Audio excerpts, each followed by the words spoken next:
หูฮ่าโลดกูกดมันโดนแล้วหลายมือแล้วมึงอะไปเป็นผีงาว่ามึงรู้เรื่องนี้ยังนี่เส้นดัน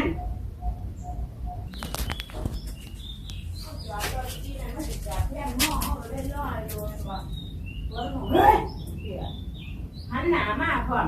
ถือกับเขาบอกว่าเขาไปแดกแต่ยังมึงสิบอกหัวแน่มึงหัวเอามันวางยังขันความใจมึงลงมาเลยมึงก็วางอยู่ด้วย